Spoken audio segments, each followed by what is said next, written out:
Bonjour. Aujourd'hui, je vais vous parler de culture. Lorsque j'ai fait le lancement de mon programme électoral volet familial, j'avais intégré la culture, mais je trouvais important de faire une capsule uniquement sur la culture parce que ça joue un rôle très important dans notre vie de tous les jours. D'ailleurs, on a adopté à la ville de Magog une première politique culturelle en 2005 et aujourd'hui, on peut se dire fièrement que la plupart des actions qui étaient prévues au plan d'action culturelle ont été réalisées et surtout dans les dernières années. Il y a 5 grands secteurs au niveau de la culture à la ville de Magog. Bibliothèque et lettres, art visuel, histoire et patrimoine, art de la scène, culture et éducation. Et dans tous ces secteurs-là, il y a eu des avancées importantes au cours des dernières années et des investissements. Par exemple, le centre d'interprétation du Marais, et comme je le disais cette semaine, le centre d'interprétation du Marais, on peut en parler dans l'environnement, on peut en parler dans la famille, on peut en parler dans le tourisme, on peut en parler dans la culture aussi. Il y a la bibliothèque Manfred Magog avec la récupération de l'ancienne église Sainte-Marguerite-Marie, parce que malgré que ce dossier-là avait divisé la population, puis qu'il y a eu un référendum, au bout du compte, tout le monde est très fier. C'est une des conversions les mieux réussies au Québec et dans le budget qu'on s'était donné en plus.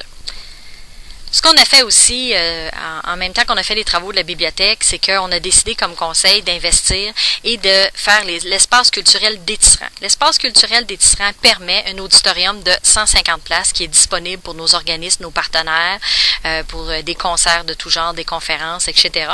Puis on a centralisé au même endroit l'Université du 3e âge. Il y a plein de locaux multifonctionnels disponibles pour donner de la formation. Donc on a fait ça, c'était pas prévu initialement dans le projet de la bibliothèque, mais c'était prévu au plan d'action culturelle. Il y a aussi le Centre d'art visuel de Magog, dont on est très fiers. On a récupéré le bâtiment de l'ancienne bibliothèque et on a fait ça en régie interne, c'est-à-dire avec nos employés puis avec un très petit budget, 75 000 et on a un centre d'art visuel extraordinaire au centre-ville et là, il commence à avoir un pôle culturel intéressant. Tu as le centre d'art visuel de Magog, le Vieux Clocher et 3 autres galeries d'art dans un périmètre où les gens peuvent marcher. Donc, ça commence à être vraiment intéressant au niveau des arts visuels. Également, on a fait un inventaire du patrimoine bâti.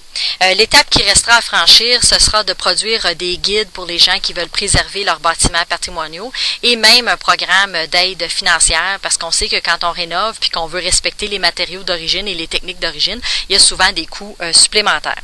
Vous savez aussi qu'on a cité municipalement 2 bâtiments. On a cité l'ancienne église, évidemment, et la Maison Marie. En parlant de la Maison Marie, on va y voir très bientôt. Un comité a travaillé sur son éventuelle vocation et dans les prochaines années, cette maison-là devrait s'ouvrir au public pour que vous puissiez le découvrir. On a aussi eu des circuits patrimoniaux, des audio-guides, de l'animation, la semaine culturelle. Donc, on a fait des grands pas au niveau de la culture et c'est ce qui fait que c'est si dynamique, attrayant, ou ça bonifie la qualité de vie à Magog. Ce qu'il faut faire maintenant, c'est une refonte de notre politique culturelle. Elle date depuis 2005. Faut la revoir. Faut la revoir avec l'ensemble des partenaires, adopter un nouveau plan d'action. Puis dans ce plan d'action-là, il y a plein de pistes de solutions, pistes d'action possibles. Par exemple, il va falloir penser au fameux trottoir des artistes qui est en avant du Vieux Clocher. Est-ce qu'on le poursuit? On le poursuit comment?